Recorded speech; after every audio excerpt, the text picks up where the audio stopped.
नमस्कार दोस्तों, मैं आपका अपना दोस्त अंकित राजपाल आपका स्वागत करता हूं आपके अपने चैनल नॉलेज विद इन्फॉर्मेशन है।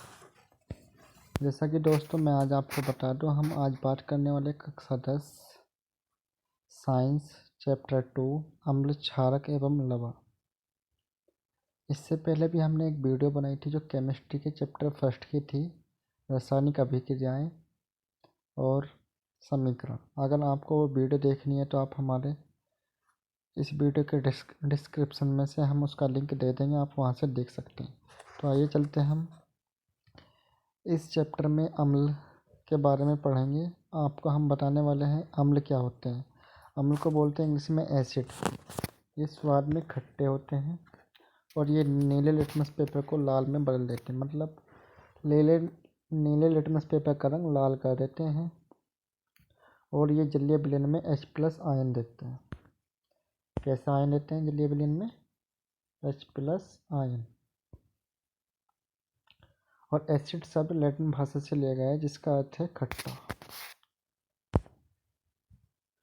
प्रबल अम्ल और दुर्बल अम्ल। अम्ल हमारे दो प्रकार के होते हैं, एक प्रबल अम्ल होता है, एक दुर्बल अम्ल होता है। फिर आगे हमारा सांद्र अम्ल होते हैं, तनु अम्ल होते हैं। प्रबल अम्ल के एग्जाम्पल की बात करें तो HCl होता है, हाइड्रोजन क्लोराइड, और H2SO4 होता है, हाइड्रोजन सल्फेट या सल्फ्यूरिक एसिड।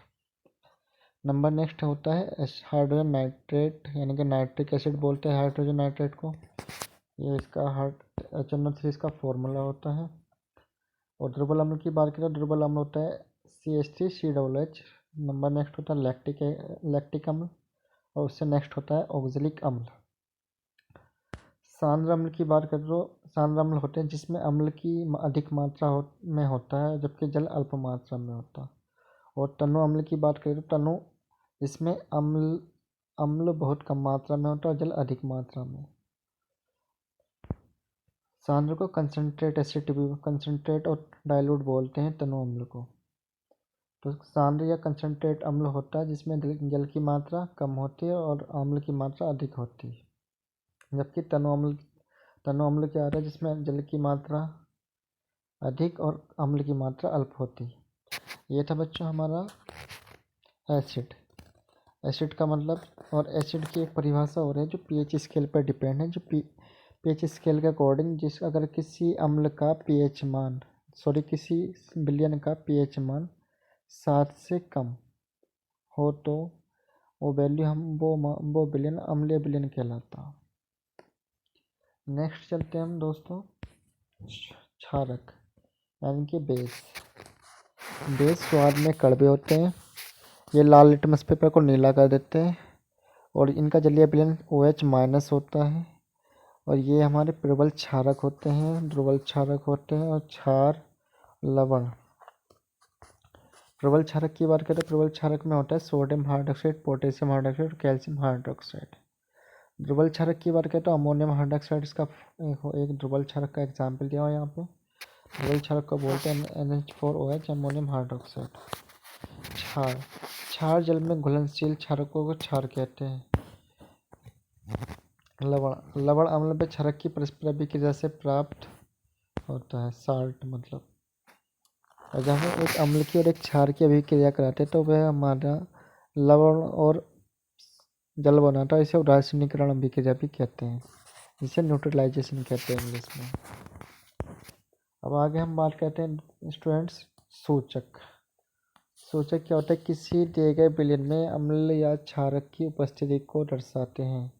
इनका रंग या गंध अम्लीय या क्षारक माध्यम में बदल देता है। यह सूचक के प्रकार की बात करें तो सूचक होते हैं हमारे प्राकृतिक सूचक, कृत्रिम सूचक या आर्टिफिशियल सूचक या गंधीय सूचक। प्राकृतिक सूचक हमारे पौधों में पाए जाते हैं। ये लिटमस, लाल पत्ता गोभी में होता है, और ये हाइड्रेंजिया पौधे के फूल, हल्दी आदि में होता है। कृत्रिम सूचक की बात करें, ये रासायनिक पदार्थ हैं और ये मेथिल ऑरेंज या फिनोल्फेथिन में पाया जाता है।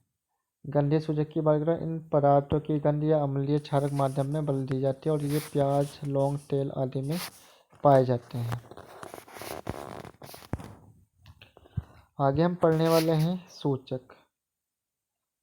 सूचक क्या होते हैं? लिटमस। इनका अम्ल के साथ इनका रंग लाल होता है और क्षार के साथ इनका रंग नीला होता है। लाल पत्ता गोभी का रस, इनका अम्ल में इनका रंग लाल हो जाता है और क्षार के साथ इनका रंग हरा हो जाता है। हल्दी का अम्ल में कोई रंग नहीं बदलाव नहीं होता है और क्षार के साथ लाल।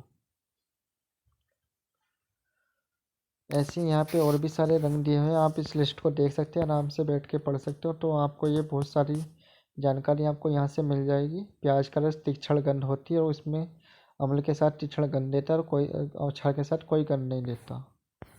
लौंग का तेल समान गंध रहती है और अम्ल में और क्षार में कोई गंध नहीं देता। तो आगे बात करने वाले हैं दोस्तों अम्ल व क्षार के गुणों के बारे में। फर्स्ट है हमारा धातु की अभिक्रिया। धातु की अभिक्रिया अम्लों के साथ। धातु की अभिक्रिया अम्लों के साथ यानी कि जब एक अम्ल धातु के साथ अभिक्रिया कर लवण और हाइड्रोजन बनाता है। HCl की जिंक के साथ, जिंक धातु के साथ रिएक्शन कराए तो zinc chloride plus hydrogen gas बनाता है। जबकि क्षार धातु के साथ क्रिया करता है तो क्षार धातु के साथ क्रिया करता है लवण और हाइड्रोजन बनाता है। धातु अम्ल के साथ क्रिया करी तब भी क्षार और लवण तब भी लवण और हाइड्रोजन बनता है और क्षार के साथ क्रिया करी तब भी लवण और हाइड्रोजन बनता है। सोडियम हाइड्रोक्साइड की जिंक के साथ अभिक्रिया तो सोडियम जिंकेट बनता है और हाइड्रोजन गैस बनती है। Pop test. हम आगे बात करने वाले थे students pop test. Pop test क्या होता है? हाइड्रोजन गैस से निहित प्रणाली के पास जब एक जलती हुई मोमबत्ती लाई जाती है तो पोप की ध्वनि उत्पन्न होती है। इस टेस्ट को हाइड्रोजन की उपस्थिति दर्शाने के लिए प्रयोग किया जाता है। हाँ दोस्तों, एक बार और सुन लो ध्यान से।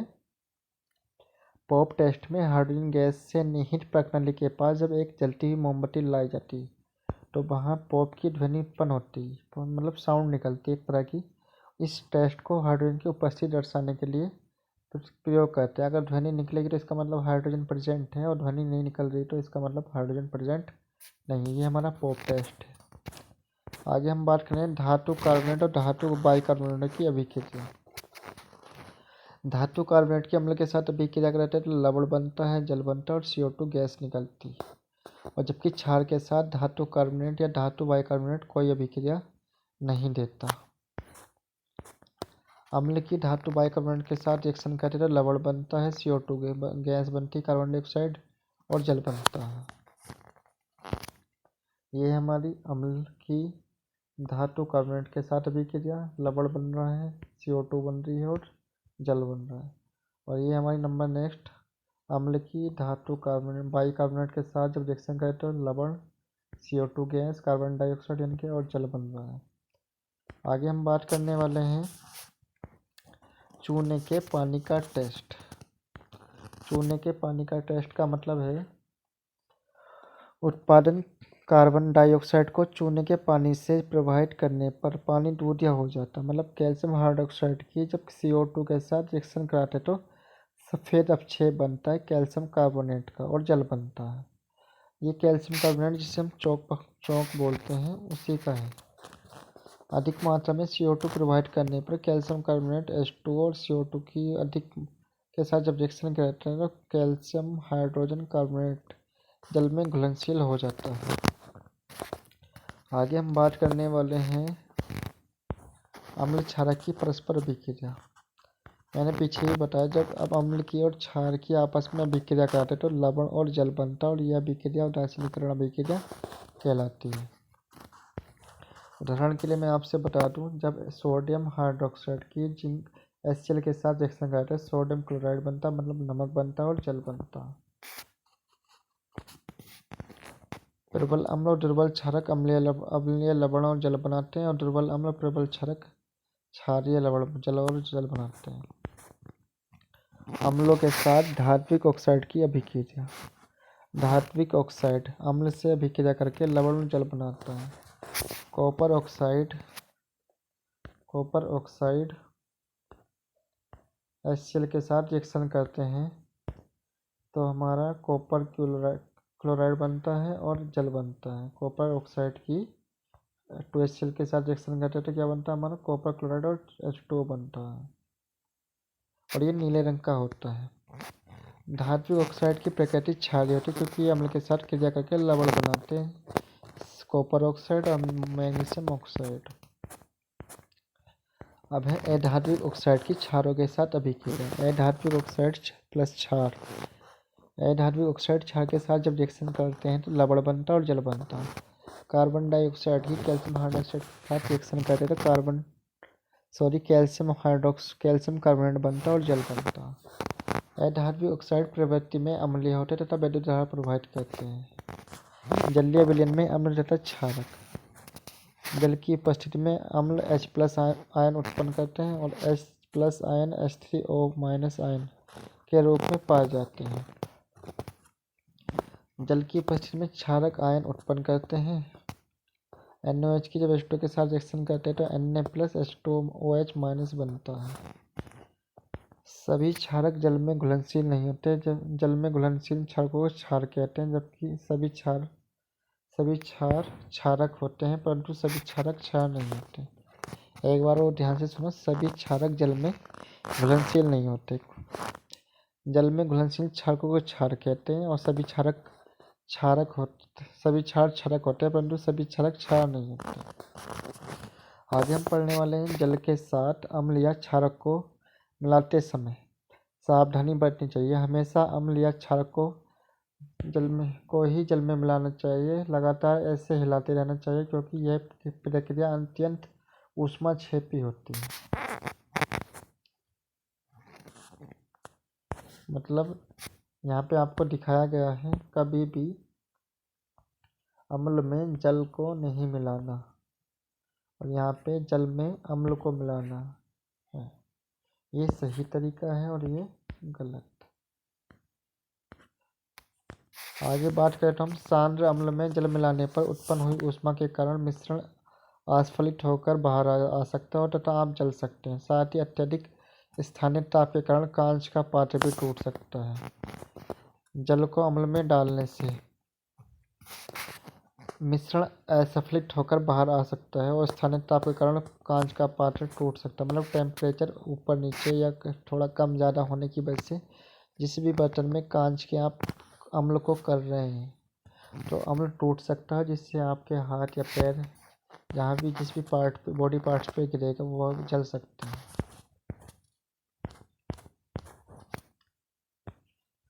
आगे बात करने वाले हम दोस्तों अम्ल व क्षारकों में समानता है। सभी अम्ल H+ आयन उत्पन्न करते हैं और क्षारक OH- आयन उत्पन्न करते हैं। जब कोई अम्ल या क्षारक जल में मिलाया जाता है तो ये तनुकृत हो जाते हैं तथा जल में मिलाने पर आयन की सांद्रता H3O+OH- में प्रति इकाई आयतन की कमी हो जाती है। क्षार तथा अम्ल की प्रबलता। किसी क्षार या अम्ल की प्रबलता उसके द्वारा उत्पन्न H+ आयन या OH- आयन की संख्या पर निर्भर करती है। जी हाँ दोस्तों, स्टूडेंट्स, हमारे क्षार या अम्ल हैं उनकी जो प्रबलता है ये इस बात पर डिपेंड करती है कि वो H+ आयन कितने ज़्यादा प्रोड्यूस कर रहे हैं, OH- कितने ज़्यादा प्रोड्यूस कर रहे हैं। अगर ज़्यादा प्रोड्यूस करेंगे तो ज़्यादा प्रबल होगा, कम प्रोड्यूस करें तो कम दुर्बल होगा, यानी कम प्रबल होगा। OH- आयन ज़्यादा प्रोड्यूस करे तो ज़्यादा दुर्बल क्षार होगा, कम करे तो कम प्रबल क्षार होगा। किसी अम्ल या क्षारक की प्रबलता हम एक सार्वभौमिक सूचक द्वारा ज्ञात करते हैं और सार्वभौमिक सूचक अनेक सूचकों का मिश्रण होता है। यह सूचक किसी विलयन हाइड्रोजन आयन की विभिन्न सांद्रता को विभिन्न रंगों में प्रदर्शित करता है। PH scale. पीएच स्केल की बात करें तो पीएच स्केल 0 से 7 और 7 से 14 होता है। 7 पे जो पीएच किसी भी विलयन की अगर पीएच वैल्यू 7 है, इसका मतलब है कि वो ना तो क्षार है ना अम्ल। इसका मतलब क्या है, उदासीन है। और पीएच स्केल विकसित करने वाले एक साइंटिस्ट हैं जो हमारे जर्मन साइंटिस्ट है और उनका नाम है सोरेनसन। पीएच में पी पोटेंज जो कि एक जर्मन शब्द का अर्थ है जिसका अर्थ है शक्ति।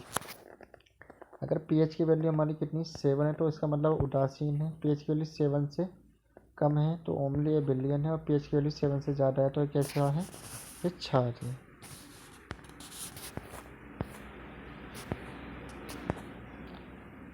यहाँ पे बात करने वाले हम दोस्तों, यह स्केल 0 से 14 तक pH ज्ञात करने के लिए उपयोग में लाया जाता है। अगर हमारी दुर्बल क्षारक की CH3COOH H2CO3, प्रबल क्षारक में HCl H2SO4 HNO3।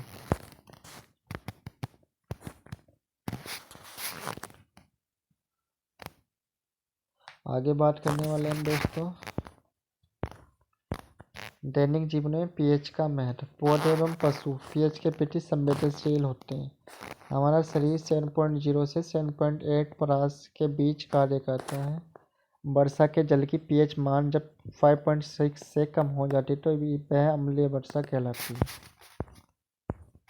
मिट्टी का pH मान। अच्छी उपज के लिए पौधों को एक विशिष्ट pH परास की आवश्यकता होती है। यदि किसी स्थान की मिट्टी का pH कम या अधिक होता है तो किसान उसमें आवश्यकता अनुसार अम्लीय या क्षारीय पदार्थ मिलाते हैं।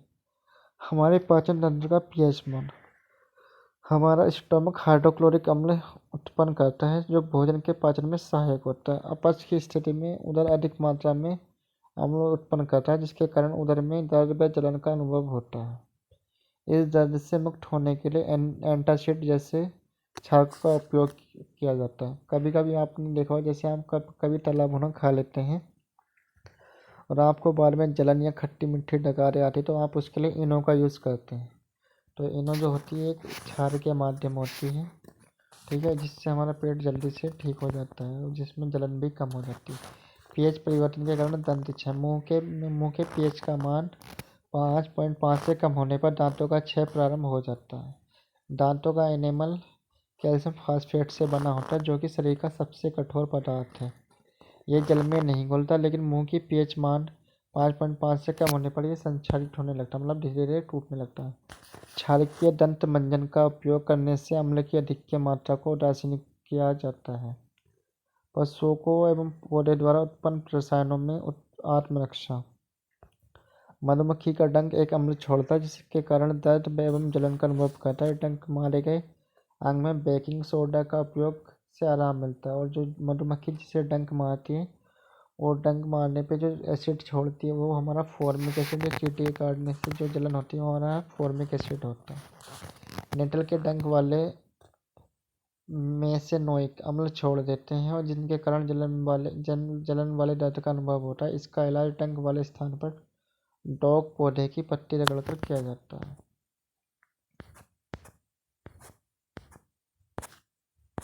तो दोस्तों आज के लिए आपको इतना ही। आपको कैसी लगी वीडियो हमें कमेंट करके जरूर बताएं और हमारी वीडियो को दूसरे दोस्तों तक, अपने दोस्तों तक जरूर पहुंचाएं, जिससे हमें आने वाले टाइम में हम आपके लिए ऐसे ही और वीडियो लेके आएँ। Thanks for watching video.